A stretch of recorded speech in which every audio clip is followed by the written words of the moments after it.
di semantik, saya lupa ya. Saya ingin perlihatkan dulu. Karena tadi itu tadi kan saya katakan bahwa terakhir kita membahas tentang idafah ya. Terakhir kita membahas tentang idafah. Nah, saya sudah buatkan tugas untuk untuk sub CPMK ini, saya sudah buatkan tugas agar saya bisa menilai ketercapaiannya di sekolah. Jadi saya mau buka dulu ya sebentar.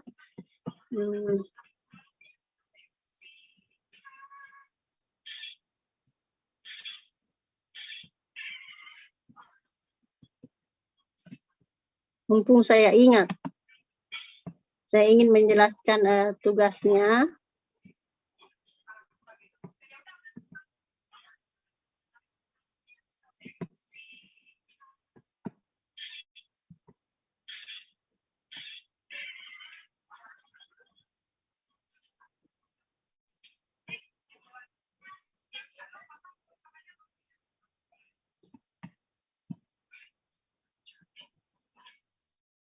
Ini sudah kelihatan?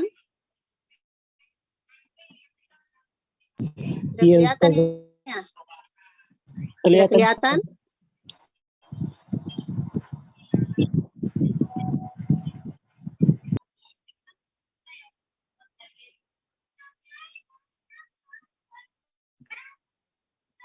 Nah, ini tugasnya di sini dikatakan bahwa buatlah uslub ya, buatlah uslub idafah dengan cara.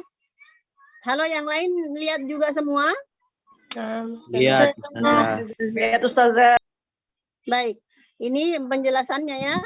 Buatlah uslub idafah dengan cara menjadikan kata pada kolom pertama. Ini maksudnya. Ini kursor saya kelihatan ya goyang-goyang? Lihat. Baik, menjadikan kata pada kolom pertama ya ini, kolom pertama ini sebagai mudhaf, dan kata pada kolom kedua sebagai mudhaf ilaih. Ini akan menjadi mudhaf ilaih ya.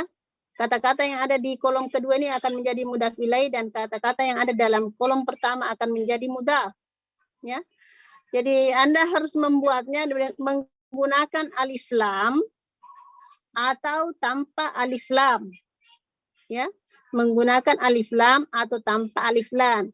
Kemudian beri baris yang tepat. Jadi nanti di sini kalau Anda sudah membuat idafah di sini dengan menggunakan kata ini dengan yang ini, Anda beri baris. Ya, Anda beri baris. Nah, pembagiannya karena tadi di sini dikatakan ada yang menggunakan alif lam dan ada yang tidak menggunakan alif lam atau tanpa alif lam. Jadi kan yang lalu itu mudhafun ilaih itu bisa beralif lam, bisa juga tidak beralif lam. Ya. Jadi mudhaf ilaih itu bisa beralif lam, bisa tidak beralif lam. Jadi mahasiswa dengan NIM genap ya. Mahasiswa dengan NIM genap akan membuat uslub idafah menggunakan alif lam. Artinya mudhafun ilaihnya beralif lam. Tapi mahasiswa dengan NIM ganjil membuat uslub idafah itu tidak menggunakan alif lam. Kemudian Anda harus membuat tugasnya dalam bentuk file Word, disimpan dengan nama seperti ini, ya. Nah, ada pertanyaan?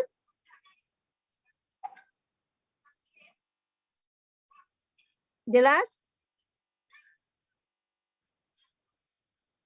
Halo? Jelas, Tante. Ya, jadi yang NIM genap itu membuat uslub idafah dengan menggunakan alif lam. Ya, maksudnya mudhafun ilaihnya yang beralif lam, ya. Mudhafun ilaihnya beralif lam. Yang ganjil itu tanpa menggunakan alif lam. Jadi mudhaf dan mudhafun ilaih sama-sama tidak beralif lam. Ya. Saya pikir jelas sekali ya saya menjelaskannya, ya.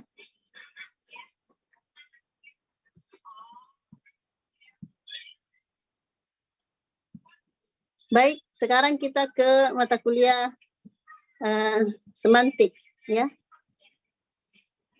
Silahkan materi tentang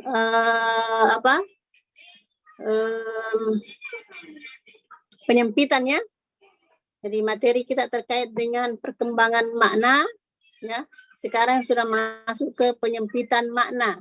Akan dipresentasikan oleh kelompok 1, ya, oleh Eka dan kawan-kawan. Tafadhal, silahkan di-share.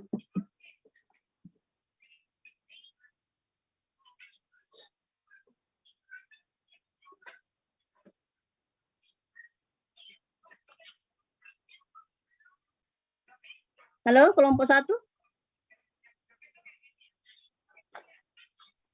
Ya, Ustazah.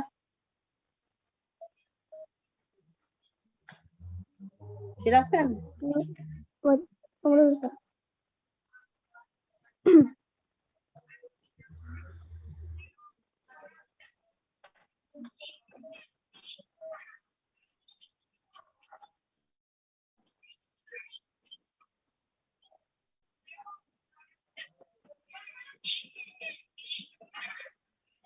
Wait. Mana Mji?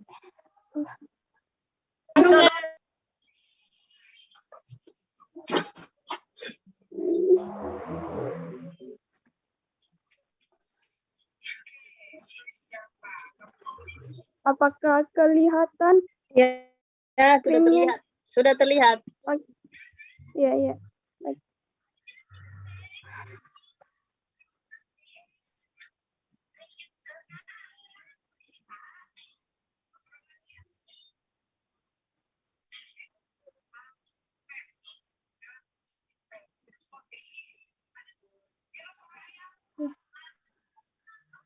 Iya, dimulai nih moderator apa?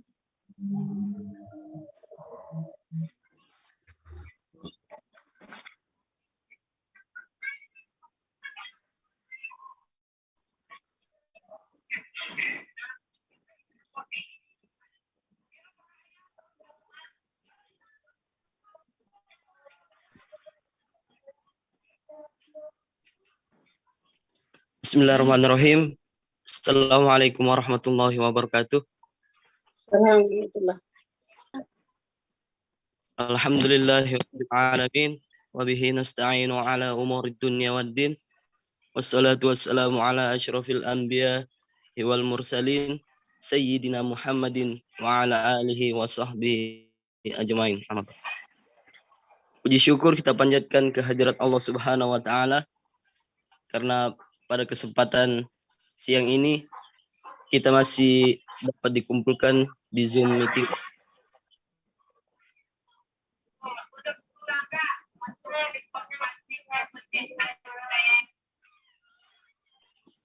Salawat serta salam tak lupa pula kita haturkan kepada Nabi Muhammad SAW, kepada keluarganya, dan kepada para sahabatnya. Tabe yang presentasi, kalau misalnya jaringannya bisa, tolong di kameranya di-on-kan ya, karena ini saya juga ingin melihat Anda mempresentasi. Jadi yang presentasi tolong kameranya di-on-kan ya.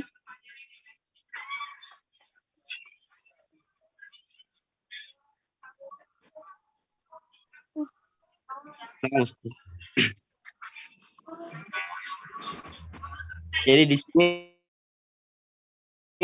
kami dari kelompok 1 akan membahas penyempitan makna. Adapun nama-nama kelompok kami ada Nur Hikmah, Putri Gita Cahyani, Eka Ayuningsi Nalapsari, Farida, dan Andi Muhammad Ilham Syafwan Ansari. Jadi di sini saya Juda bin Guntur sebagai moderator yang akan memandunya jalan diskusi kita pada siang hari ini. Baik, mungkin untuk mengefisienkan waktu, saya serahkan langsung ke pemateri pertama. Waktu dan tempatnya saya persilakan. Baik, terima kasih atas kesempatannya. Saya akan menjelaskan penyempitan makna adalah gejala yang terjadi pada seseorang. Afwan suaranya kresek-kresek dan kecil.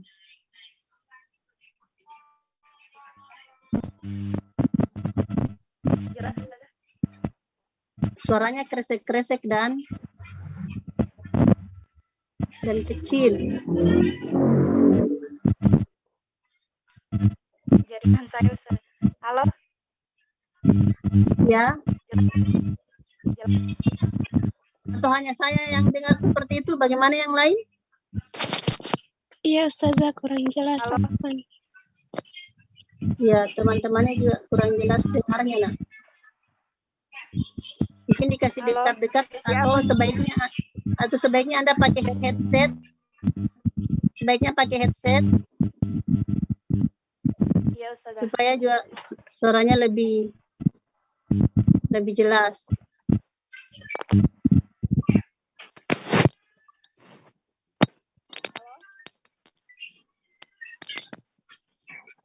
Jelas Ustazah? Ya.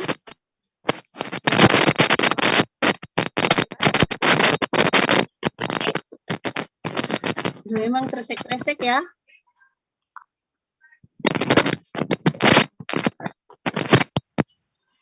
Tidak ada perangkat lain di situ yang digunakan sehingga terpantul-pantul?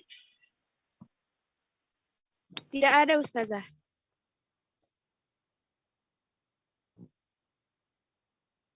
Jaringan saya Ustazah, afwan. Sudah bagus ini, sudah bagus. Oh, sudah bagus. Bisa Ya. saya mulai? Ya, silahkan. Iya. Sudah bagus sekarang. Bisa on kameranya?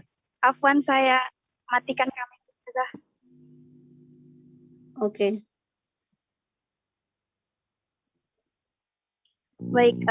Baiklah, saya akan menjelaskan tentang mengenai penyempitan makna. Tolong Penyempitan yang makna share adalah tadi. gejala. Halo, tunggu dulu, nak. Halo, tunggu dulu. Temannya Ya, yang Ustazah. share tadi, yang share screen tadi, share materi. Ini tidak kelihatan materinya.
Kenapa begini, nak?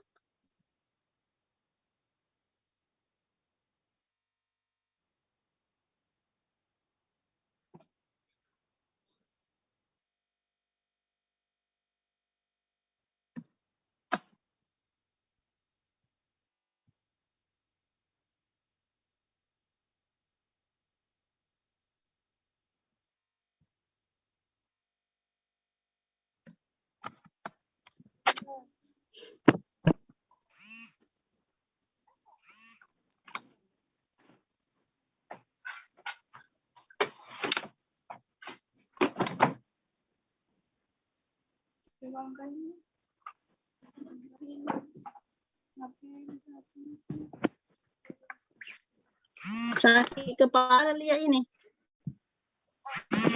Tidak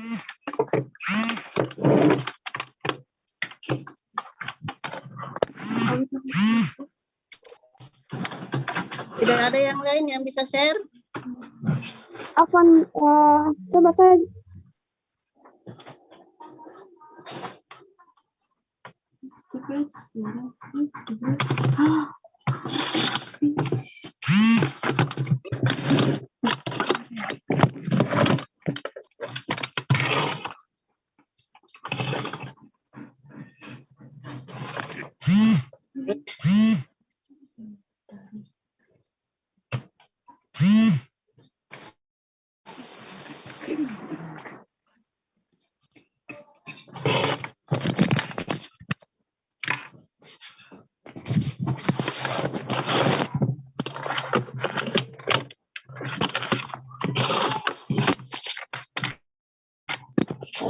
Mana di mana Nana?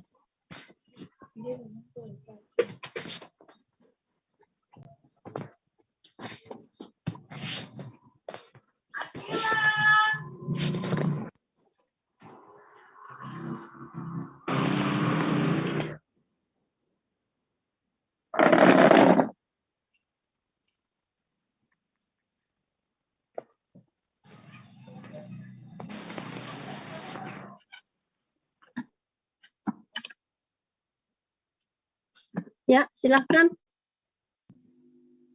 Baik. Halo? Ya. Suara saya? Ya. Afwan, Dila, mungkin bisa ke slide yang kedua. Oke, syukron. Baiklah, saya akan menjelaskan tentang pengertian penyempitan makna. Penyempitan makna adalah gejala yang terjadi pada sebuah kata yang pada mulanya memiliki makna yang cukup luas, kemudian berubah menjadi terbatas atau dari kata yang bermakna umum, kemudian berubah maknanya menjadi khusus. Seperti kata sarjana dalam bahasa Sanskrit, sarjana berarti manusia yang pandai atau cendekia, tetapi dalam bahasa Indonesia mengalami penyempitan makna, yaitu gelar yang diperoleh setamat perguruan tinggi. Afwan, slide ketiga. Ya. Menurut Keraf, penyempitan makna adalah sebuah proses yang dialami suatu kata di mana makna yang lama lebih luas cakupannya dari makna yang baru. Definisi tersebut sejalan dengan definisi yang dikemukakan oleh ahli bahasa Arab, yaitu takhsisud dalalah wa antataghayyar dalalatul kalimatil lati kanat tadullu ala ma'anin kulliyatin ammatin litusbih tadullu ala ma'nin khosin. Ya, slide selanjutnya. Kecenderungan penyempitan makna lebih sering didorong oleh spesialisasi makna dalam kelompok tertentu. Misalnya, kelompok ilmuwan, kata dengan makna umum yang berfungsi sebagai istilah untuk bidang ilmu pengetahuan memang dipersempit maknanya. Oleh karena itu, kata istilah yang bersumber dari kata umum diberi batasan atau definisi. Seperti kata operasi di kalangan kedokteran dan rumah sakit, sudah mengalami penyempitan makna, yakni salah satu cara pengobatan orang sakit dengan pembedahan. Suatu kata yang bermakna luas atau umum memang cenderung mengalami penyempitan makna jika digunakan pada lingkup yang terbatas atau khusus. Demikian dari saya kembalikan kepada moderator.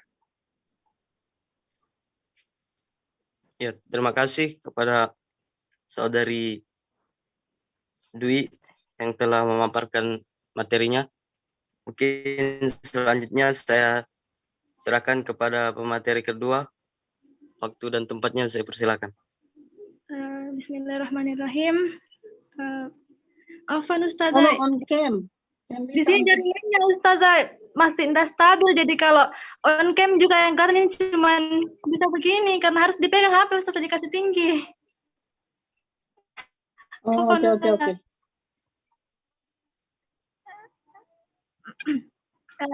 Jadi di sini saya akan melanjutkan pembahasan mengenai pengertian dari penyempitan makna. Jadi yang dimaksud dengan perubahan menyempit adalah gejala yang terjadi pada sebuah kata yang pada awalnya mempunyai makna yang cukup luas, kemudian berubah menjadi terbatas hanya pada sebuah makna saja. Kata tertentu pada suatu waktu dapat diterapkan pada suatu kelompok umum, tetapi belakangan menjadi semakin terbatas atau kian sempit dan khusus dalam pemaknaannya. Seperti kata bab dalam bahasa Indonesia. Kata bab ini sebenarnya berasal dari bahasa Arab yang memiliki makna yang banyak atau yang luas, yaitu pintu, gerbang, kelas, tingkatan, pokok, dan topik. Namun dalam bahasa Indonesia, kata bab ini hanya digunakan sebagai topik masalah yang terdapat dalam isi buku dan sebuah karya tulis. Juga pada kata ahad dalam bahasa Indonesia yang diambil dari bahasa Arab. Ahad dalam bahasa Arab ini memiliki makna yang luas, yaitu maknanya satu, hari Minggu, dan bermakna juga seorang. Namun setelah kata tersebut diserap ke dalam bahasa Indonesia, kata ahad mengalami penyempitan makna yang hanya terbatas pada nama hari saja, yakni hari Minggu. Nah, penyempitan makna pada kata ahad ini biasanya digunakan khusus di kalangan umat Muslim. Kemudian dari kedua contoh yang tadi telah disebutkan, penyempitan makna ini memang banyak terjadi, namun pada dasarnya makna hasil dari penyempitan makna dalam sebuah kata masih dalam koridor makna yang sama dengan banyaknya makna asli dari sebuah kata tersebut. Mungkin itu saja yang bisa saya sampaikan. Adapun kekurangan dan kesalahan mohon dimaafkan. Saya kembalikan kepada moderator.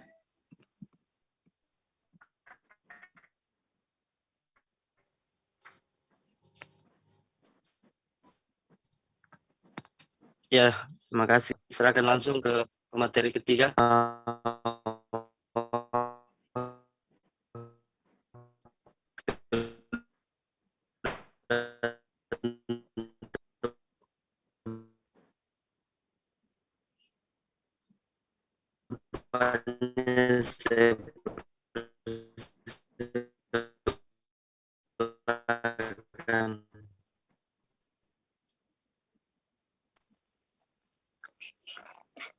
Terima kasih atas kesempatan yang diberikan oleh moderator. Jadi saya akan bahas mengenai penyempitan makna atau tadyikul makna. Ibrahim Anis menyebutkan tahsisul makna adalah perubahan makna dari yang umum atau kulli ke yang lebih khusus atau juz'i. Yang dimaksud dengan perubahan penyempitan adalah gejala yang terjadi pada sebuah kata yang pada umumnya mempunyai makna yang cukup luas, kemudian berubah menjadi terbatas hanya pada sebuah makna saja. Dengan bahasa yang berbeda, tetapi esensi maknanya sama. Jaja sudah menyatakan bahwa penyempitan atau pembatasan makna berarti makna yang dimiliki oleh kata lebih terbatas dibandingkan dengan makna semula.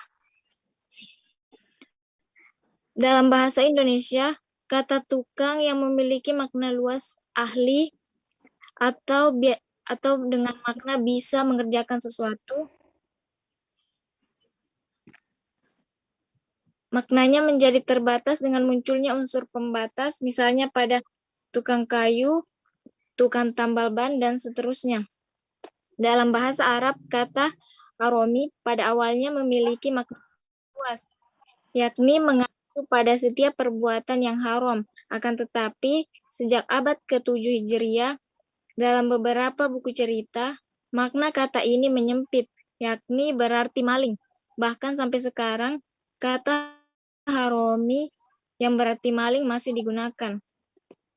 Demikian pula kata al-harimu yang awalnya digunakan untuk mengacu pada setiap muhrim mengalami penyempitan makna, yakni mengacu pada perempuan. Menurut Umar, di Amerika 10 tahun yang lalu, apabila seorang perempuan mengatakan appeal, pendengar bertanya-tanya, apakah appeal yang dimaksud itu mencegah kehamilan ataukah untuk obat sakit kepala?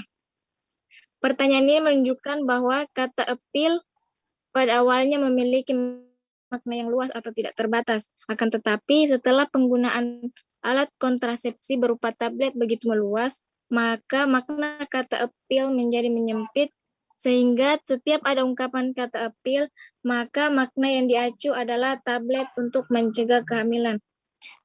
Cukup sekian, saya kembalikan kepada moderator.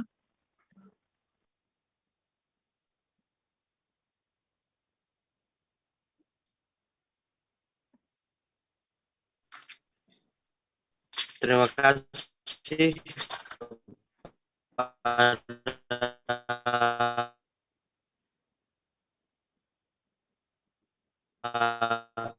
saudari Farida.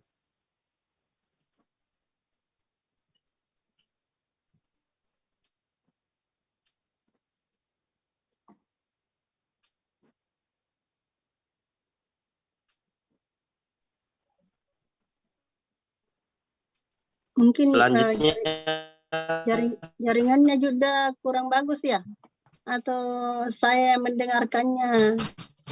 saya Bagaimana yang lain? serahkan ke pemateri Ya, yaitu Nurul Hikmah untuk memaparkan materi waktu dan tempat. Saya persilakan. tunggu dulu. Saya mau konfir dulu. Ini jaringan saya yang ini atau jaringannya Juda? Saya kurang jelas mendengarkan Juda terputus-putus. Apakah hanya saya yang Saya mendengar juga kurang jelas, Ustazah. terputus-putus ya jaringannya Juda ya? Iya. Baik, jadi tidak jelas apa Juda bilang. Jadi lebih bagus dipindahkan saja. Jangan Juda yang moderator. Diambil alih saja oleh siapa temannya, teman kelompoknya. Saya yang ambil alih, Ustaz. Fadhal Nurul Hikmah ya. Iya. Selanjutnya, materi keempat yang akan dibawakan oleh Eka Yuningsi. Baik, saya akan membawakan tentang contoh-contoh penyempitan makna, yaitu yang pertama ada kata babun yang makna awalnya ada kata bab dalam bahasa Arab bab, makna yang awalnya itu adalah pintu, tingkatan, pokok, dan topik. Setelah diserap ke dalam bahasa Indonesia, maka maknanya menjadi menyempit menjadi topik masalah yang terdapat dalam bagian isi buku. Kemudian ada ijazah. Ijazah pada makna awalnya dikenal di dalam bahasa Arab, artinya itu surat izin, surat tanda tamat belajar, liburan, atau lisensi. Tetapi setelah diserap ke dalam bahasa Indonesia, maka ijazah ini tetapi menyempit maknanya menjadi surat tanda tamat belajar. Kemudian ada kata nafkah yang pada awalnya dalam bahasa Arab itu artinya adalah biaya, ongkos, beban atau tunjangan. Tetapi setelah diserap ke dalam bahasa Indonesia, maka maknanya ini menjadi menyempit yang diartikan sebagai biaya hidup sehari-hari. Bukan hanya itu, banyak kata-kata dalam bahasa Arab yang setelah diserap ke dalam bahasa Indonesia, maka maknanya itu menjadi menyempit. Seperti juga kata syahid. Pada awalnya dalam bahasa Arab itu artinya arti syahid ini bukti, saksi, batu nisan, orang yang gugur karena membela agama dan lain-lain. Tetapi setelah diserap ke dalam bahasa Indonesia, makna syahid ini menjadi menjempit menjadi orang yang gugur karena membela agama. Kemudian ada kata dalil. Dalil dalam bahasa Arab itu artinya tanda bukti, bisa juga diartikan sebagai pemimpin, pemandu wisata. Tetapi setelah maknanya itu menyempit, maka dalil ini lebih dikenal sebagai bukti artinya. Kemudian ada kata ayat. Ayat dalam bahasa Arab itu artinya tanda, alamat, bagian dari kitab suci atau pasal dalam Undang-Undang Dasar. Tetapi setelah maknanya menyempit, maka maknanya ini menjadi yang dikenal sekarang itu adalah bagian dari kitab suci atau hanya pasal dalam Undang-Undang Dasar. Tidak dikenal pada saat ini itu sebagai tanda dan alamat, karena tanda dan alamat itu merupakan hanya artinya dalam bahasa Arab. Kemudian ada kata ahad yang sudah tadi dijelaskan oleh pemateri sebelumnya, bahwa kata ahad ini dari bahasa Arab yang arti awalnya itu yaitu satu, bisa juga diartikan minggu, atau bisa juga diartikan seseorang. Tetapi ketika maknanya ini menjadi menyempit atau setelah diserap ke dalam bahasa Indonesia, maka ini maknanya ahad menjadi nama hari saja, yaitu hari Minggu yang digunakan oleh kalangan kaum muslimin. Kemudian ada kata haromi yang dalam bahasa Arab itu artinya maling atau kayak pencuri begitu. Kemudian setelah diserap ke dalam bahasa Indonesia, kalau haromi itu dikenal di kalangan kita bahwa haram itu adalah setiap perbuatan yang haram. Mungkin itu saja kesimpulannya, yaitu penyempitan makna itu adalah merupakan gejala yang terjadi pada sebuah kata yang pada mulanya itu memiliki makna yang cukup luas, kemudian berubah menjadi terbatas, atau dari kata yang bermakna umum, kemudian berubah maknanya menjadi khusus. Mungkin itu saja dari saya kembalikan kepada moderator.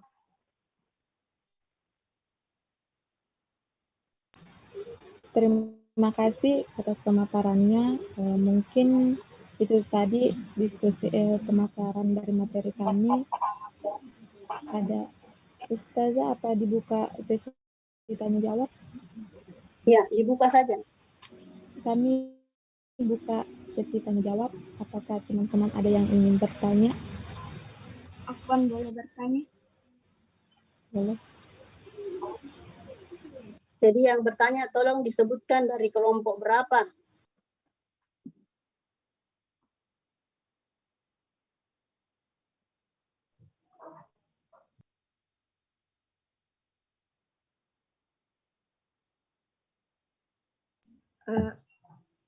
Bismillah.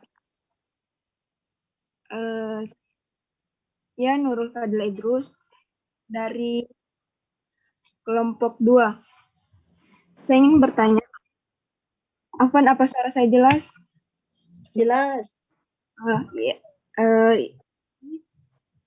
Tadi disebutkan contoh-contohnya bahwa contoh penyempitan maknanya itu dalam bahasa Arab yang diserap ke dalam bahasa Indonesia itu mengalami penyempitan makna. Pertanyaan saya, apakah ada kata-kata dalam bahasa Arab yang sebenarnya mengalami penyempitan makna tanpa diserap ke dalam bahasa lain? Bisa disebutkan contohnya? Terima kasih.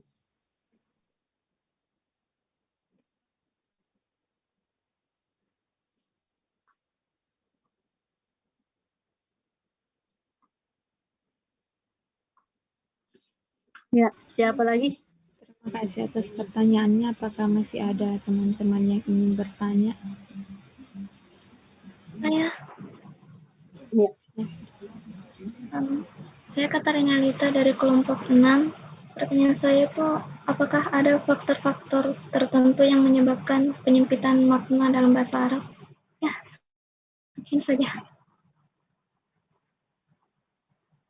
Apa terdengar?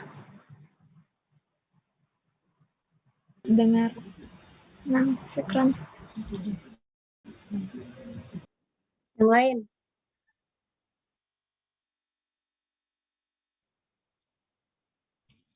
Saya Moderator.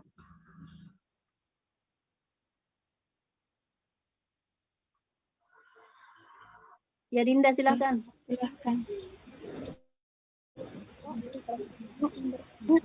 Itu tadi yang saya lihat Sampai Dinda kelompok berapa?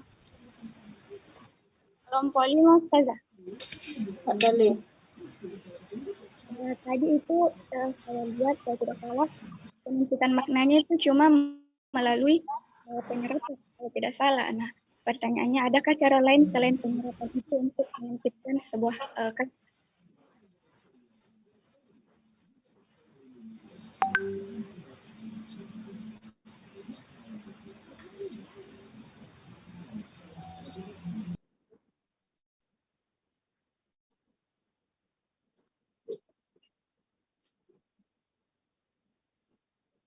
Silahkan dijawab dulu.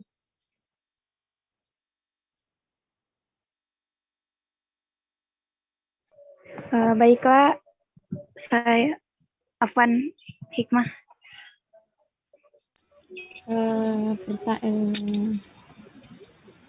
Saya untuk menjawab pertanyaan, saya berikan kesempatan kepada Dwi Amelia untuk menjawab pertanyaan dari saudara Nurul Fadila.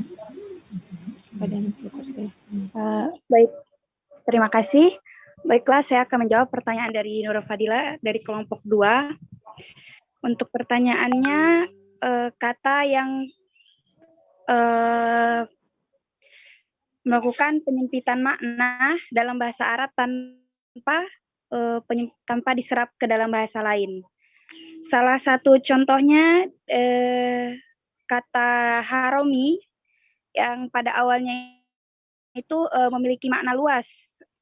Artinya itu mengacu pada setiap perbuatan yang haram. Tetapi pada abad ke-7 dalam beberapa buku cerita makna kata itu menyempit, yakni berarti maling atau alis. Bahkan sampai sekarang juga kata haromi masih berarti maling. Sekian, terima kasih.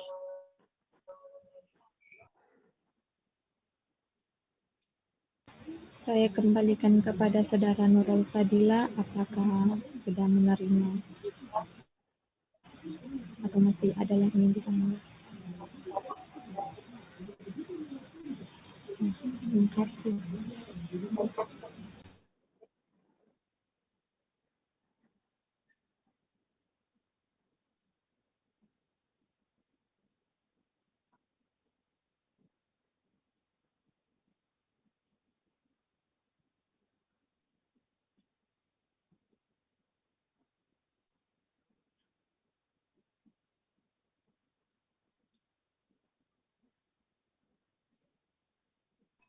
Iya, diterima. Terima kasih.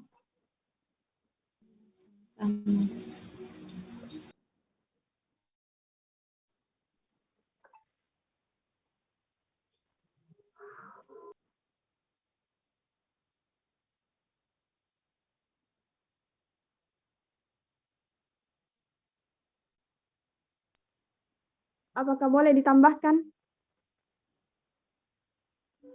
Boleh, silahkan saudari Eka. Iya. Contohnya juga itu kata al-Islam. Nah, kan al-Islam itu atau Islam dalam bahasa Arab itu kan maknanya itu makna awalnya itu dia menyerahkan diri. Tetapi setelah datangnya Islam, nah maknanya itu dia lebih condong kepada agama Islam itu sendiri. Mungkin seperti itu contohnya kalau hanya dalam bahasa Arab yang mengalami perubahan tanpa diserap ke dalam bahasa lain.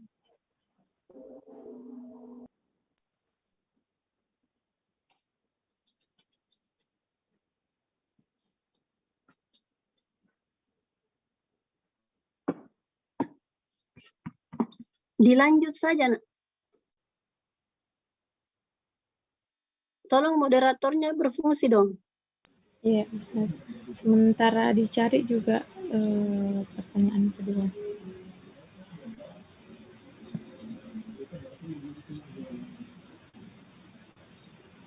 Bagaimana dengan pertanyaan kedua, apakah sudah bisa dijawab?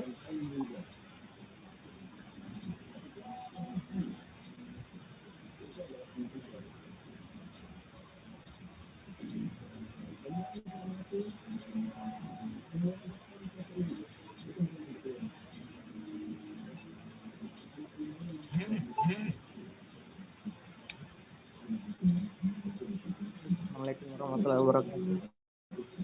Saya mau jawab nih saja yang pertanyaannya kawan-kawan yang masalah faktor dan penyebab. Halo, Assalamualaikum. Iya. Ya, Gimana tafadhal. Oh iya, jadi Ya, kalau terdengar. Iya. Jadi kalau masalah faktor dengan penyebab itu, kalau bisa dikatakan sebenarnya bukan dari sumber literasi yang saya lihat atau dari Google dan lain-lain, tapi kalau misalnya bisa diamati bahwa sebenarnya penyempitan makna itu terjadi karena adanya faktor waktu atau zaman dan adanya misalnya penemuan yang baru. Contohnya itu tadi kayak misalnya operasi yang dimana dulunya dulunya maknanya luas dan akhirnya menyempit karena adanya dokter. Kemudian makna kata motor yang dimana seperti sistem atau cara kerja, dan akhirnya selagi berkembangnya waktu, akhirnya ditemukan kendaraan yang dapat dikatakan sebagai awal dari penyempitan makna yang tadi. Kemudian seperti ini juga yang madrasah, yang dimana madrasah kan kalau misalnya di dalam bahasa Arab dapat dikatakan sekolah, kemudian sekolah secara umum. Tapi selagi berkembangnya waktu dan diserap juga dalam bahasa Indonesia, madrasah di sini dapat dikaitkan dengan sekolah yang bukan cuma sekolah biasa, tapi sekolah yang dihuni oleh santri atau penghafal Al-Quran. Nah, jadi begitu maksudnya, begitu maksud dari faktor-faktor yang ada. Jadi yang faktor lingkungan dengan faktor faktor lingkungan dengan faktor zaman. Ya, kalau mungkin bisa ditambahkan dengan kawan-kawan yang dari kelompok lain karena di grup tadi sudah ada tambahan yang ditambah dari kawan-kawan. Sekian. Itu telah tadi jawaban dari pertanyaan kedua. Apakah dari kelompok lain ada yang ingin menambahkan?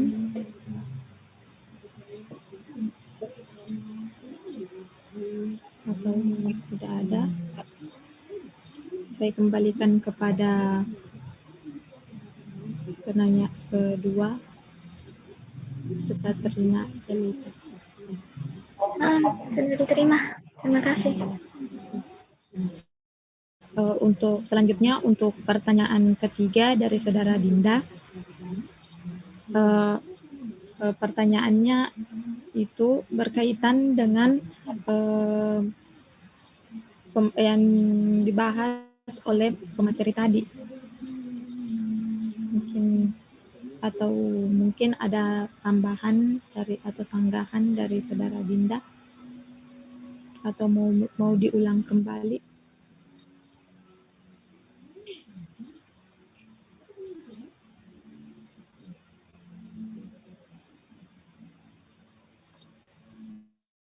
Bagaimana Dinda?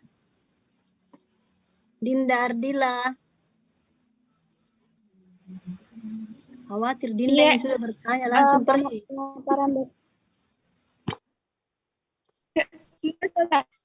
Itu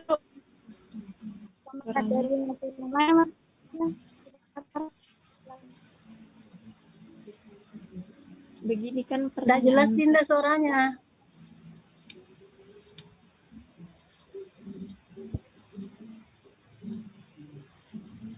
Afwan, Saudara Dinda, mungkin bisa diulang tadi. Itu tadi jawabannya dari berkaitan dengan pemaparan dari pemateri. Nah, itu tadi pemaparan dari pemateri yang mana? Pemateri yang terakhir, Saudara Ilham. Oh, yang kedua itu iya. faktor. Iya, yang faktor penyebab penyempit.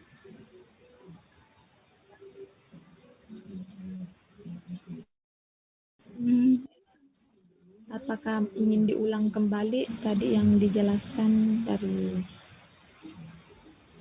Yang ditanyakan Dinda kan, adakah yang ditanyakan Dinda adalah adakah cara yang lain selain penyerapan?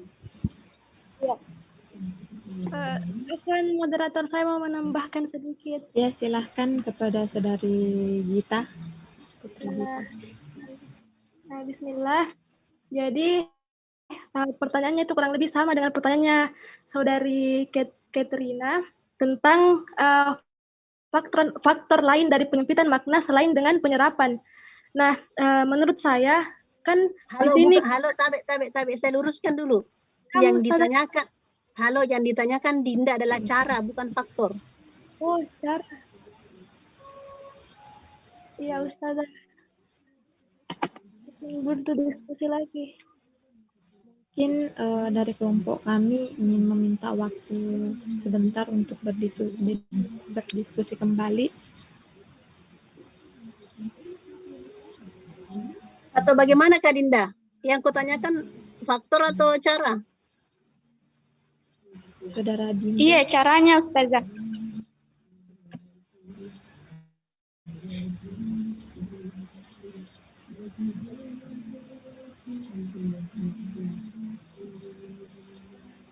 Kalau tapi moderator bisa saya jawab sedikit. Silahkan Saudara Ilham. Jadi kalau menurutku saya tidak ada caranya, tapi kayak langsung bisa saja ada tanpa disengaja, karena kan kalau misalnya masalah waktu atau perkembangan manusia juga dalam masalah intelijen atau perkembangan pendidikan, melihat zaman pasti kan tidak ada cara yang harus dibuat untuk menentukan penyempitan maknanya, tapi langsung saja berubah, langsung menyempit. Kalau itu saya menurutku. Kalau dari kawan-kawan yang lain bagaimana? Terima kasih atas pengetahuannya. Bagaimana dengan teman-teman yang lain? Apakah masih ada yang ingin menambahkan?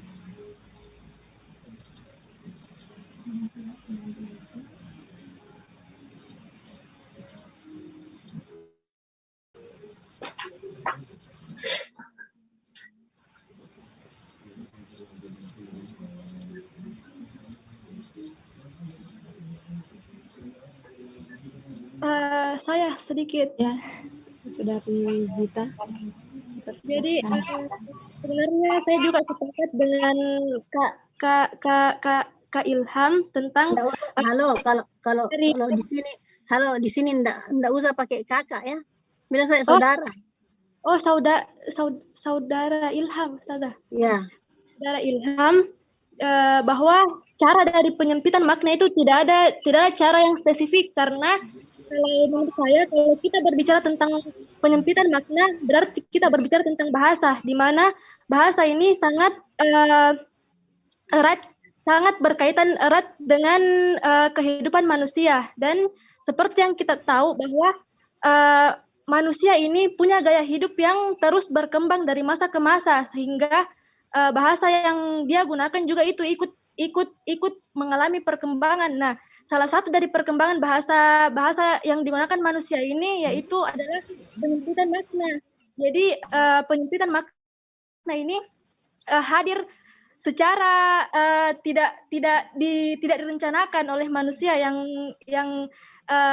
yang merupakan pelaku dari bahasa, Ustazah. Ustazah. Ya, jangan saya ke Dinda dong, saya enggak nanya. Bagaimana Dinda? Itulah tadi tambahan dari Saudari Putri Gita. Bagaimana Saudari Dinda Ardila, apakah masih ingin ada yang ingin ditanggap? Halo Dinda, enggak jelas. Saudara Dinda, suaranya enggak terlalu jelas. Dinda enggak jelas.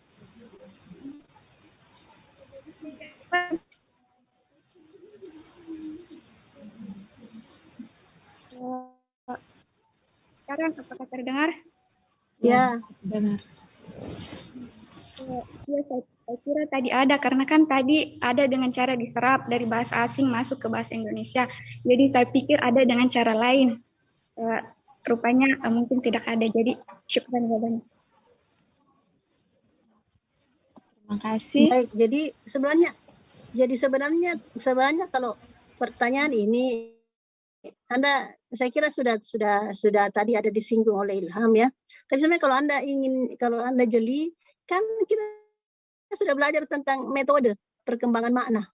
Anda kan bisa menjawabnya berdasarkan materi terkait dengan metode. Tadi Ilham sudah sempat menyinggung bahwa itu metodenya adalah terjadi dengan cara yang pelan, tidak disengaja, perlahan-lahan. Itu metode itu.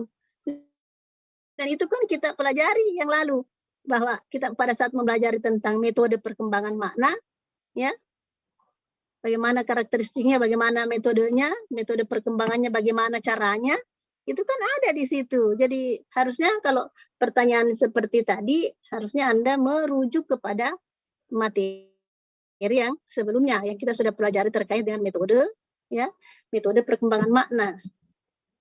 Jadi seperti itu ya. Jangan dilupa materi-materi sebelumnya, ya. Karena itu pasti kenapa misalnya metode itu lebih duluan diberikan, tentu saja karena ada maksudnya, ya. Karena pada saat Anda misalnya membahas materi yang selanjutnya, tentu materi-materi ini tidak boleh dilupa. Itulah sebabnya itu lebih dahulu diberikan. Baru kita masuk kepada perkembangan makna itu sendiri. Kita mempelajari dulu metodenya, mempelajari faktornya. Itu gunanya, jadi jangan dilupa. Jangan dilupakan pelajaran yang lalu. Baik, ada lagi yang ingin bertanya? Apakah teman-teman masih ada yang ingin ditanyakan dari diskusi?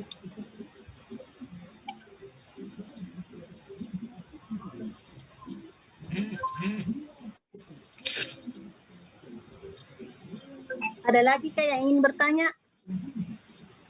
Teman-teman, apakah masih ada yang ingin ditanyakan? Yang ingin bertanya?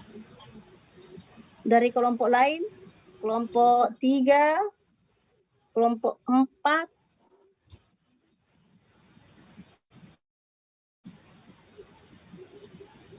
Kelompok 7?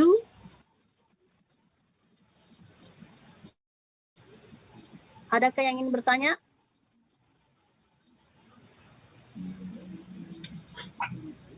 Kalau tidak ada berarti saya yang akan bertanya ya. Tidak ada, Mika? Kalian tidak ada lagi yang ingin bertanya? Tidak ada, Ustazah. Baik. Berarti kalau begitu saya lagi yang bertanya ya. Semoga saya tidak lupa tadi ada pertanyaan saya. Oh ya. Pertanyaan saya terkait tadi Anda menyinggung, kalian menyinggung tentang kata operasi, ya. Anda menyinggung tadi kata operasi, Anda mengatakan bahwa itu menyempit. Kalau menurut saya pribadi, untuk menentukan apakah itu menyempit atau tidak, tentu saja kita harus mengetahui dulu ya makna awal dari kata itu untuk menentukan apakah itu menyempit atau meluas ya. Karena kalau misalnya saya mengatakan menurut saya itu malah meluas. Itu menurut saya ya. Itu malah meluas. Kenapa? Karena kata operasi itu tidak hanya digunakan kepada bidang kedokteran. Misalnya, kita bisa mengatakan, misalnya, operasi tangkap tangan. Jadi kalau mengatakan operasi tangkap tangan kan bukan, kata operasi itu tidak berlaku khusus untuk kedokteran, ya. Operasi apa? Misalnya KTP, operasi apakah yang biasa dilakukan oleh Pak Polisi itu di jalan? Ya. Nah, bagaimana menurut pemakalan terkait ini?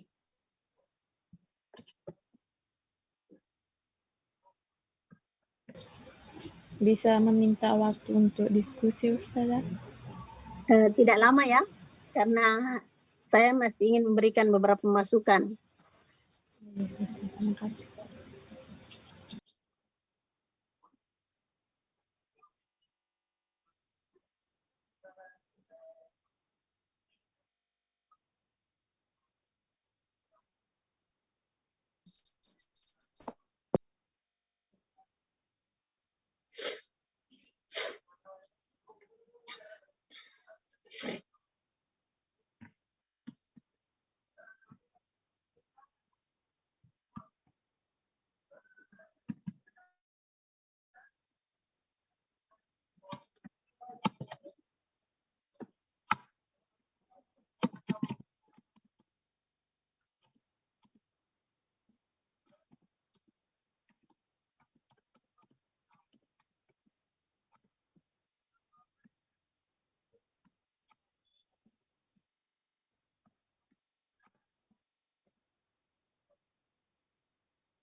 Terima kasih atas waktu yang diberikan. Kami dari kelompok kami ada yang akan menjawab. Afwan Ustazah. Saudara Amalia, dipersilahkan. Maksud dari kelompok kami tadi membahas mengenai operasi. Kata operasi hanya dikhususkan dalam bidang keilmuan kedokteran, Ustazah, bukan semua bidang keilmuan, karena kalau di bidang keilmuan yang lain pasti operasi di situ bakal ada maknanya sendiri begitu, Ustazah. Jadi maksud dari kami kata operasi di sini hanya pada bidang kedokteran, ilmu kedokteran, begitu, Ustazah. Itu tadi yang apakah Saudara Eka ingin menambahkan? Tidak boleh. Tidak boleh menambahkan dong. Ya, bisa menambahkan sedikit, Ustazah. Jadi maksudnya di sini, maksudnya di sini penyempitan kan ini maknanya dari meluas menjadi maknanya ini menjadi khusus. Misalnya kita mengambil di bidang kedokteran, operasi di sini bisa dimaknai dengan itu kayak mengoperasi, misalnya mengoperasi lambung, mengoperasi bagian-bagian tubuh yang misalnya ada penyakitnya, misalnya mengangkat rahim atau operasi yang di bidang kedokteran. Tetapi kalau misalnya kita juga mengatakan operasi ini di bidang yang lain, misalnya di bidang kepolisian ada operasi khususnya, misalnya yang kayak Ustazah tadi bilang operasi yang kayak menunjukkan KTP di jalan, dia juga di situ berbeda maknanya. Jadi maksudnya kalau meluas itu Ustazah dari secara khusus menjadi umum maknanya. Jadi kayak satu makna ini atau satu arti ini bisa dipakai di semua bidang yang lainnya tanpa mengkhususkan maknanya. Tetapi yang ini misalnya kata operasi tadi dari makna yang umumnya, tetapi kalau misalnya dipakai di dalam bidang lain itu maknanya menjadi khusus, Ustazah. Kalau di pikiran saya begitu, Ustazah. Jadi untuk mengetahui perkembangan makna itu sebenarnya kita harus dulu mengetahui kata itu dibuat dengan makna apa. Kita tidak boleh langsung mengkhususkan untuk bidang tertentu. Jadi kata operasi, jadi kita harus melihat dulu kata operasi ini sebenarnya dibuat ya dengan makna kepada misalnya bidang kedokteran. Kata operasi itu ya dimaknai dengan makna sesuai dengan bidang kedokteran. Itu makna awalnya misalnya. Tetapi makna itu sekarang menjadi meluas karena biar bukan kedokteran bisa juga dia pakai. Berarti dia bukan penyempitan, malah justru dia meluas. Kecuali kalau kata operasi itu maknanya umum kemudian disempitkan, itu beda ya. Jadi kata operasi ini dibentuk untuk istilah kedokteran, ya. Kata operasi dibuat untuk istilah kedokteran, tetapi sekarang digunakan bukan lagi untuk orang kedokteran saja, tapi sudah digunakan untuk umum. Karena di makalah Anda juga di sini, di makalah Anda, tunggu dulu saya share ya.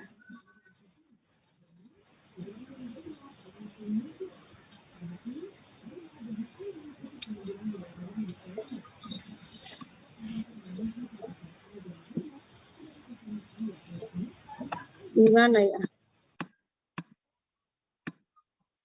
Di halaman berapa itu ya? Yang di atas tadi, Ustazah. Iya, ini. Itu tadi, di bawah. Oke, ya ini. Ini nih. Nah, kecenderungan penyempitan makna lebih sering didorong oleh spesialisasi makna, ya, dalam kelompok tertentu, misalnya kelompok keilmuan. Jadi kata dengan makna umum yang berfungsi sebagai istilah untuk bidang ilmu pengetahuan memang dipersempit maknanya.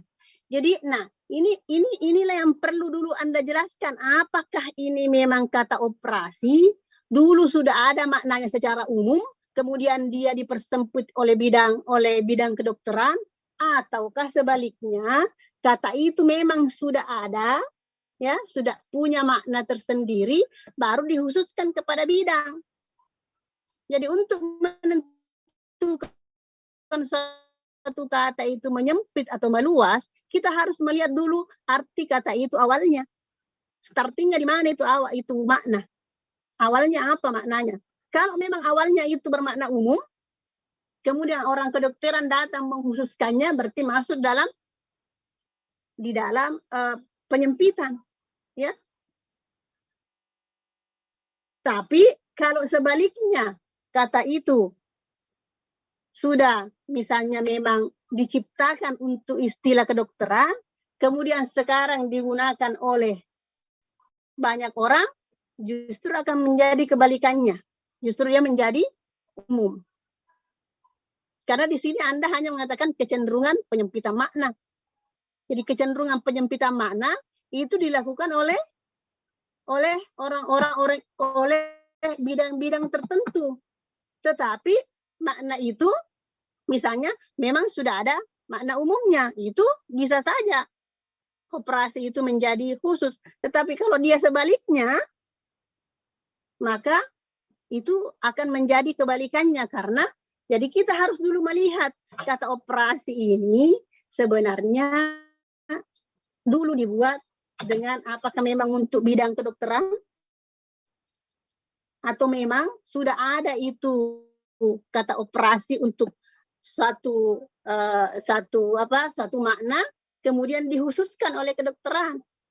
Kalau begitu masuk pengkhususan. Tapi kalau sebaliknya orang kedokteran sendiri yang maksudnya katanya diciptakan untuk keperluan bidang ilmu kedokteran, kemudian sekarang digunakan secara umum, maka itu akan menjadi kebalikannya. Ya? Dipahami maksud saya? Halo? Iya, Ustazah. Nah, jadi Anda harus menentukan di sini apakah ini kata operasi memang sudah ada maknanya dulu baru digunakan oleh kedokteran mengkhususkan kepada operasi dengan cara pembedahan. Jangan sampai misalnya itu adalah suatu kebalikan. Misalnya contoh kata yang lain, misalnya menggarap. Kata menggarap dulu itu hanya untuk pertanian.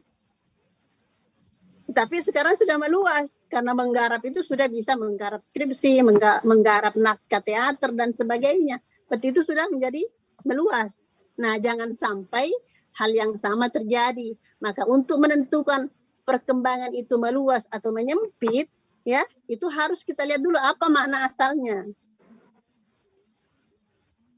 Nah, di sini tidak jelas Anda mengatakan apa sebenarnya makna asalnya.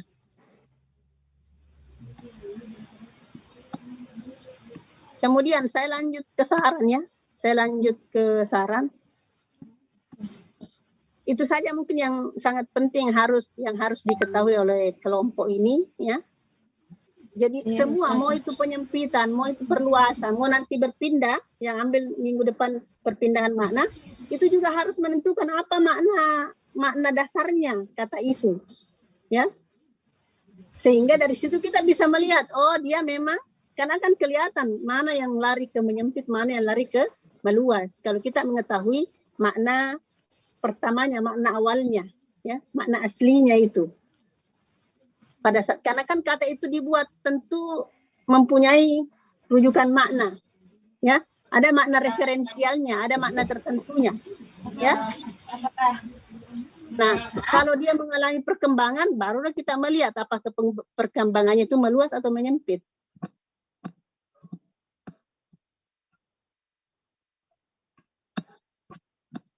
Baik, kalau Anda membuat makalah, tidak usah buat kata pengantar ya. Ini untuk berikutnya. Saya tidak bisa memberikan, saya belum memberikan di sini penjelasan secara detail karena makalahnya ini kan baru dikirimnya.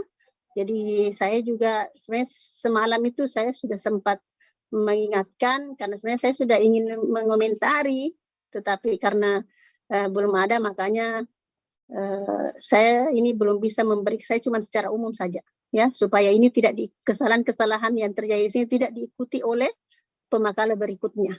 Jadi yang buat makalah berikutnya tidak usah pakai kata pengantar ya. Jadi coba kalau Anda melihat makalah-makalah dalam jurnal tidak ada kata pengantar itu.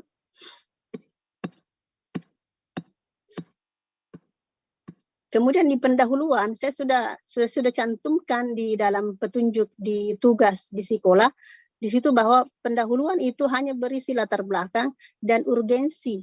Maksudnya apa pentingnya Anda membahas misalnya penyempitan. Apa pentingnya? Nah, itu kan tadi itu tadi ada kasus ya. Kalau kita misalnya tidak mengetahui makna awal dari satu kata, orang tidak bisa tahu apakah dia menyempit atau meluas. Nah, itu salah satu pentingnya sehingga misalnya kita perlu membahas yang namanya penyempitan, perlu membahas yang namanya perluasan dan seterusnya. Ya, jadi ungkap ya. Tentu saja di latar belakang itu Anda cantumkan permasalahan. Di sini saya lihat Anda hanya menjelaskan tentang bahasa, ya. Bahasa terus makna. Terus mana di sini tidak kelihatan di sini apa permasalahannya terkait dengan penyempitan makna sehingga itu penting dibahas. Harusnya di latar belakang itu dicantumkan. Ya. Harusnya di latar belakang dicantumkan itu. Anda kan bisa tadi menjelaskan apa misalnya permasalahan-permasalahan yang terkait dengan penyempitan makna.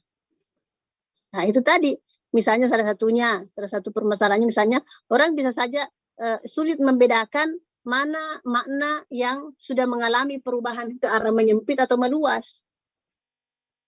Nah, itu kan bisa menjadi salah satu permasalahan, ya. Salah satu permasalahan.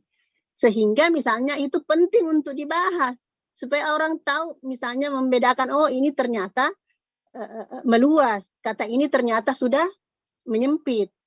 Nah, itu kan ini tidak ada diungkap di latar belakang ini, ya. Tidak ada. Sehingga karena tidak adanya Anda ungkap permasalahan, kan latar belakang masalah itu harus mengungkap permasalahan, ya. Kalau kamu ini tidak ada, cuma ambil bahasa, kemudian apa itu meluas, apa itu menyempit, ya. Ini kata awalnya memiliki makna luas menjadi atau kata yang awalnya bermakna umum. Tapi ungkapkan permasalahan terkait dengan perkembangan makna. Harusnya di sini di latar belakang diungkapkan permasalahan terkait dengan perkembangan makna. Ya, baru dari situlah tentu saja akan muncul bahwa itulah kenapa misalnya Anda harus membahasnya karena itu penting. Nah, itu saja. Nah, berikutnya ada rumusan masalah. Saya di petunjuk saya tidak minta rumusan masalah. Atau ada yang membaca di petunjuk bahwa saya minta rumusan masalah? Halo? Halo kelompok 1? Apa suara saya masih terdengar? Masih terdengar, Ustazah. Jadi di latar belakang itu tidak usah cantumkan rumusan, ya. Di makalah itu tidak butuh rumusan. Rumusan itu ada di skripsi, ada di disertasi, ada di tesis, ya. Itu rumusan masalah. Jadi permasalahan itu cukup diungkap di latar belakang dan apa pentingnya, ya. Apa pentingnya itu dilakukan, itu cukup kalau makalah, ya. Tidak perlu rumusan, tidak perlu tujuan. Tidak perlu rumusan, tidak perlu tujuan. Nah, ini juga rumusanmu salah. Tujuanmu salah. Tidak boleh di tujuan itu, ini meskipun ini tidak harus ada, tapi karena ada kesalahan di sini, saya beritahu supaya nanti suatu saat Anda membuat skripsi, Anda tidak melakukannya lagi. Ya. Jadi jangan sekali-kali menggunakan kata mengetahui, ya, untuk merumuskan tujuan penelitian. Ya, karena kata mengetahui itu tidak bisa diukur. Orang tahu tidak bisa diukur, ya. Tapi harus diganti dengan kata-kata yang bisa terukur.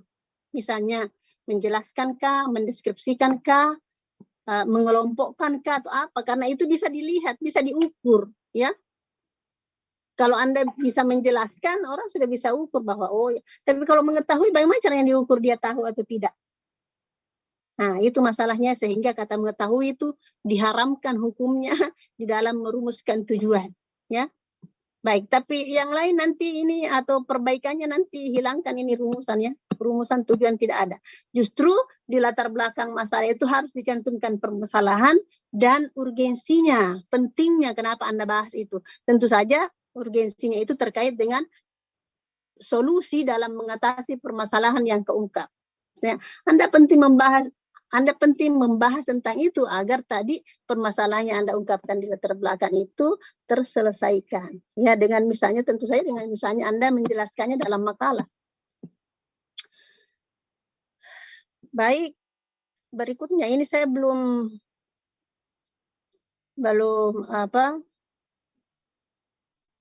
memperhatikannya secara detail, ya.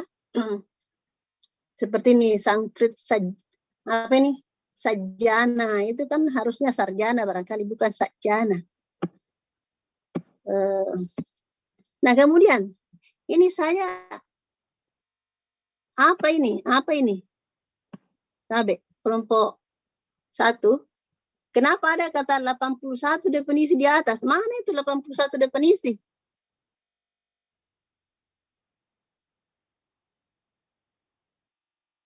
Tapi tolong kelompok 1 dijawab supaya kita menggunakan waktu seefisien mungkin. Afwan Ustazah, mungkin salah tulis itu Ustazah. Oh gitu. Iya. Ya, ini juga ya, ini juga Masukku. Halo, saya mengemukakan ini supaya pemateri berikut, ya, yang membuat makalah jangan melakukan, ya. Contohnya di sini Anda coba Anda mengatakan menurut Kera, tapi kita tidak tahu ini Kera tahun berapa bukunya. Anda tidak cantumkan ini rujukannya, ya. Tidak ada daftar pustakanya kelihatan di sini. Tidak ada sumber rujukannya, ya. Tentu daftar pustaka di belakang, tapi rujukannya ini tidak kelihatan. Menurut Kera, biasanya kan ada tahun, ya. Tidak ada. Terus apa ini?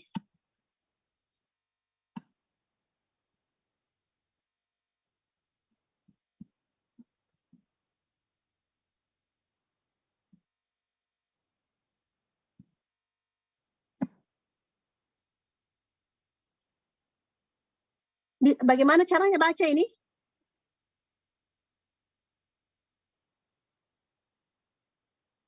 Tabe. Kelompok 1.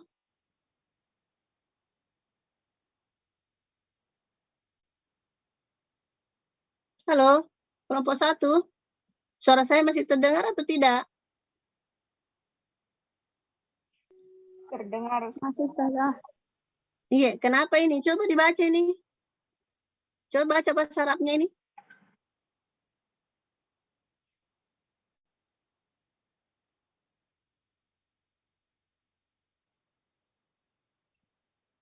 Iya, terbalik itu Ustazah. Hah? Terbalik seharusnya dari yang kiri ke kanan. Dari taksi sudah lalah. Iya, taksi sudah lalah wa anta tagoyyar. Iya. Nah, itu kan itu artinya dia juga berpengaruh tadi di sini. Mana itu ya? Ada tadi kayaknya.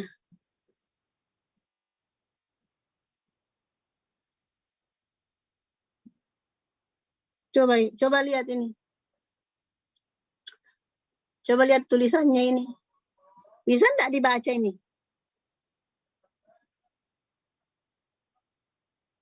Kelompok 1 bisa Anda baca ini?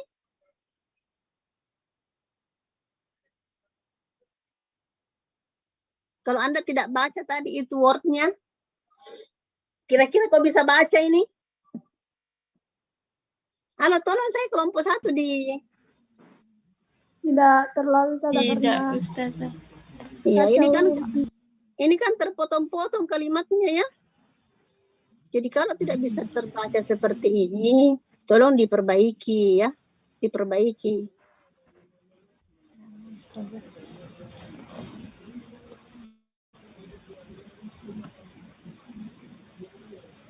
Nah, kemudian saya lihat ini kelompok ini kan pembahasannya pengertian penyempitan makna.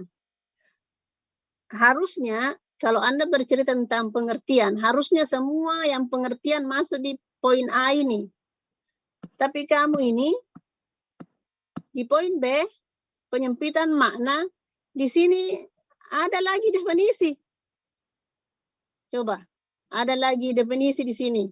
Penyempitan makna adalah perubahan makna dari umum, jaja, sudarna, juga pengertian. Jadi harusnya kalau Anda bercerita tentang pengertian, itu semua ada di atas. Ya. Harusnya akhirnya di PPT-nya semua berisi pengertian. Coba ya. Ini slide 1 pengertian, ini pengertian. Ini pengertian. Ini pengertian. Ini pengertian. Baru ini masuk ke, jadi hanya 1 di antara 8 slide, ya. 6 itu adalah definisi, hanya 1 yang bercerita tentang perubahan makna. Itu pun perubahan makna dalam bahasa Arab yang diserap ke dalam bahasa Indonesia. Tidak ada, jadi apa ya, sistematikanya ya, sistematikanya. Jadi harusnya kalau Anda, jadi harusnya kalau misalnya definisi, pengertian harus masukkan semua pengertian di situ.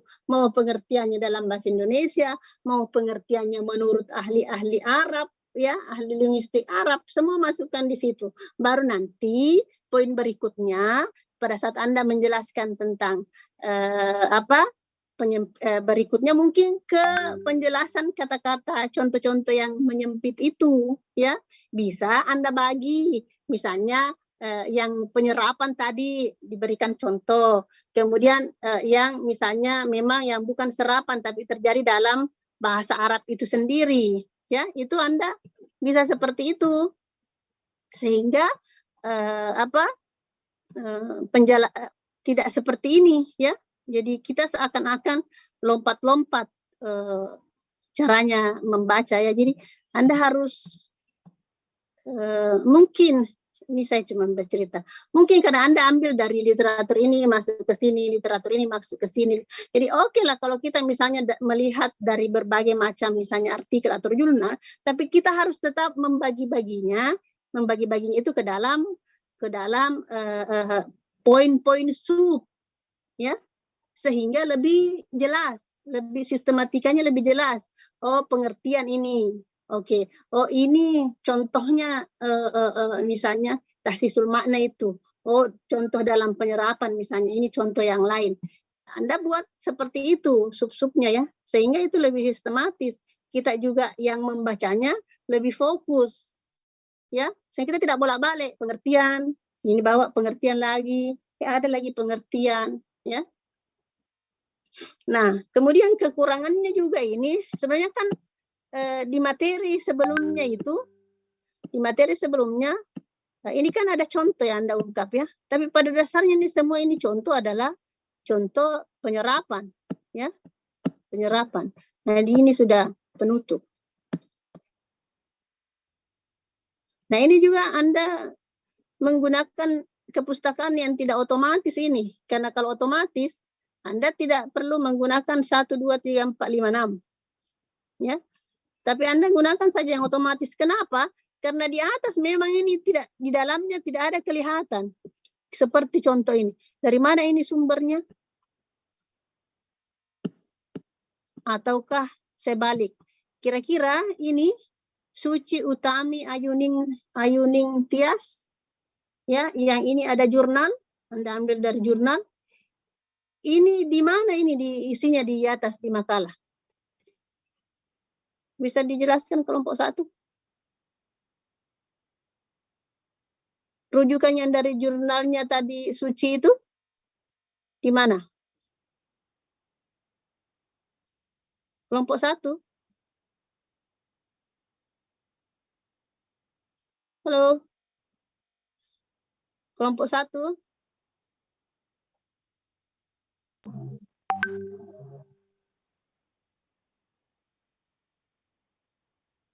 Supaya saya jangan berkecil hati kalau saya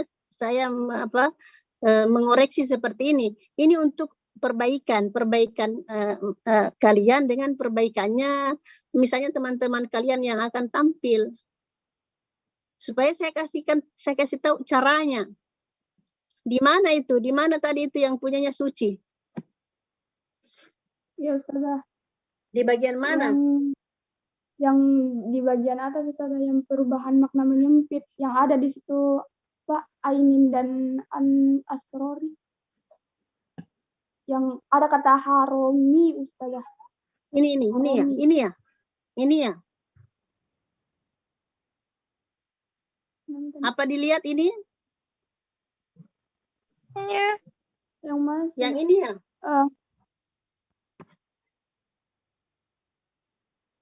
Ini yang saya share, tidak kelihatannya? Kelihatan, Ustazah, kelihatan. Yang ini ya? Yang ini ya? Iya, yang haromi. Ya, yang ini toh? Jadi paragraf ini Anda ambil dari situ? Iya. Nah, jadi kalau Anda ambil dari situ, harusnya di sini ada, Anda cantumkan di sini. Harusnya dicantumkan di sini rujukannya. Jadi kalau Anda belum diajarkan kan bagaimana menggunakan daftar pustaka otomatis? Sudah. Belum pernah dipelajari? Hah? Sudah, Ustazah. Sudah toh, berarti kan Anda tahu harusnya Anda membuatnya di sini. Terus ini Umar. Ada gini Umar di daftar pustakamu. Mana Umar? Tidak ada Umar ini. Tidak ada Umar. Tadi ada Kera di atas, tidak ada Kera. Kenapa demikian? Karena itu tadi Anda tidak menggunakan otomatis, ya.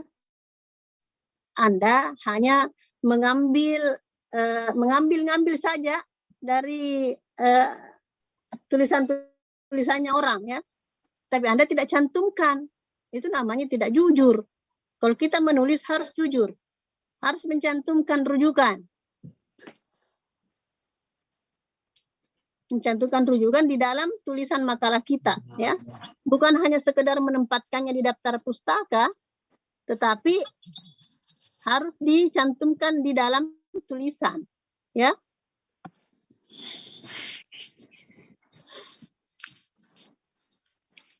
Kemudian berikutnya, ini juga permasalahanmu karena kau tidak ambil contoh-contoh dari sini.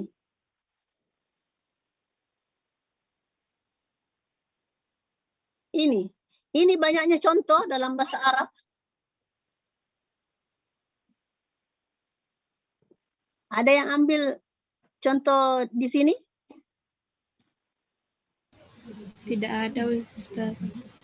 Tidak ada toh, padahal ini kan materi terkait dengan ini, ada tahsisul makna ini. Ya. Ini, tahsisul dilala. Ya. Ini sengaja saya share minggu lalu itu, ya, di alurnya supaya ini bisa menjadi, dan saya sudah katakan minggu lalu, silahkan ini jadikan rujukan, ya. Karena di sini jelas ini, coba di sini dia jelaskan makna qablat taghyir, ya, makna qablat taghyir, makna ba'da taghyir, ya kan? Jadi di sini kan dia jelaskan. Nah, itu tadi permasalahannya, kalau kita sudah tahu apa makna aslinya, kemudian maknanya sekarang ini yang telah mengalami perubahan, kita bisa langsung melihat apakah betul dia mengalami penyempitan atau tidak. Tapi kalau tidak ada penentuan dasar, ya, makna itu, maka itu akan kesulitan kita untuk menentukan, ya. Kalau ini kan dijelaskan. Coba saya ke kata yang terakhir ini. Kelihatan gitu? Kelihatan kata yang terakhir ini? Kelihatan. Coba perhatikan kata at-tahara, maknanya awal itu adalah an-nazafah, bersuci, ya. Itu makna awalnya, bersuci. At-tahara secara umum maknanya bersuci, mandi, ya, kemudian berwudu. Itu masuk semua dengan makna an-nazafah, mencuci, membersihkan, itu semua masuk dalam kata makna an-nazafah. Tetapi kata ini mengalami perkembangan. Sekarang maknanya itu, ya, sedang mengalami perubahan, yaitu al-khitan. Ya, al-khitan. Apa makna al-khitan? Saya kira Anda sudah paham dengan jelas apa itu al-khitan. Jadi sudah mengkhusus, kata at-tahara itu sudah khusus maknanya kepada al-khitan. Nah, akan kelihatan tuh bahwa kan al-khitan ini salah satu dari cara an-nazafah, ya. Salah satu cara an-nazafah adalah al-khitan. Nah, berarti dia sudah mengkhusus karena memang dia lebih menyempit maknanya. Nah, di sini akan kelihatan dengan jelas, ya, dia menyempit karena asalnya maknanya umum. Berbeda dengan tadi kata operasi itu tidak jelas makna operasi sebenarnya apa. Kalau makna operasi memang itu adalah maknanya operasi itu adalah umum, ya. Kemudian berikutnya sekarang ini operasi sudah maknanya adalah pembedahan, berarti itu adalah khusus.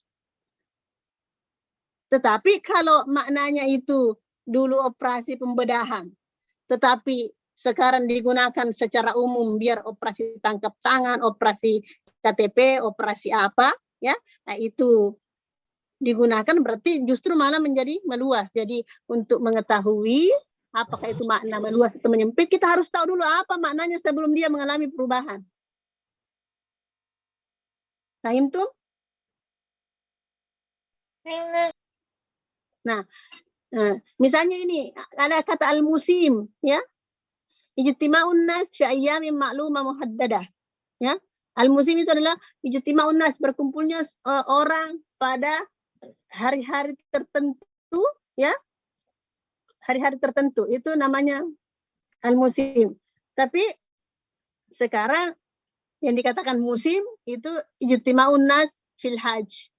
Jadi musim haji. Jadi itu sudah lebih khusus. Nah, kalau seperti ini kan akan kelihatan dengan jelas, ya, bahwa betul dia mengalami penyempitan. Jadi pada saat kita menjelaskan suatu kata berubah, kita tidak boleh langsung mengatakan bahwa ini loh perubahannya. Kita harus menjelaskan dulu apa maknanya, sehingga orang sudah bisa melihat bahwa memang dia mengalami penyempitan, mengalami perluasan, mengalami perpindahan misalnya.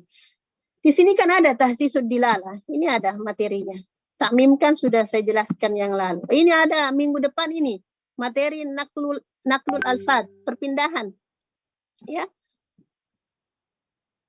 Ini materinya di sini ada. Ada contoh-contohnya, ya. Anda tinggal menjelaskan contoh-contoh ini. Ini banyak sekali, ya.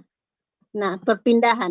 Nah, di sini nanti erat kaitannya dengan metode yang lalu, ya, bahwa bisa saja perpindahannya itu perpindahan karena adanya hubungan musyabahah, bisa juga adanya hubungan kedekatan, ya, kedekatan tempat atau kedekatan waktu. Ini nanti akan erat kaitannya dengan pembahasan materi minggu depan, ya. Jadi tolong ini yang pemateri sekarang ini, tolong nanti kalau direvisi makalahnya, tolong masukkan ini contoh semua, ya. Ya, Ustazah. Ya, masukkan ini, kan ini jelas, ya. Makanya ini saya berikan supaya ini dijadikan rujukan, ya. Anda nanti yang melihat, ya, menjelaskan bagaimana perubahan-perubahannya. Ya, jangan hanya mencaplok dari tulisan-tulisannya orang, Anda tidak jelaskan, Anda tidak cantumkan kutipannya dan sebagainya, ya.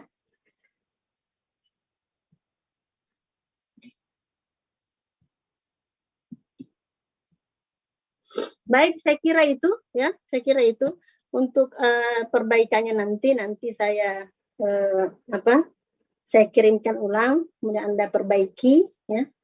Anda perbaiki, tapi kan sedikit banyaknya saya sudah berikan tadi, ya. Jadi Anda sudah bisa mulai revisinya, ya, supaya untuk minggu depan revisi kelompok 1 sudah masuk, ya. Nanti saya buatkan lagi tempat mengirimnya untuk revisi. Ada yang kurang jelas?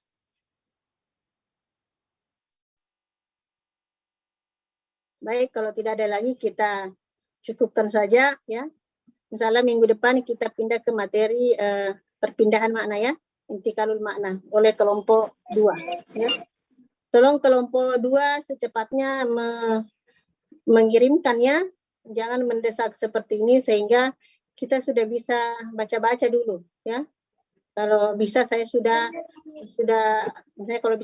bisa koreksi sehingga Anda nanti pada saat seperti ini Anda bisa langsung secepatnya untuk merevisi. Baik, kalau tidak ada lagi, saya kira kita akhiri saja. Mari kita membaca hamdalah, alhamdulillahirabbil alamin. Semoga kita senantiasa diberikan kesehatan, ya. Saya juga mohon maaf, ya, karena ini suasana bulan Ramadan. Saya mohon maafkan jika ada salah-salah, ya. Jika ada hilaf, ya, saya mohon maaf, ya. Baik, assalamualaikum warahmatullahi wabarakatuh. Waalaikumsalam warahmatullahi wabarakatuh.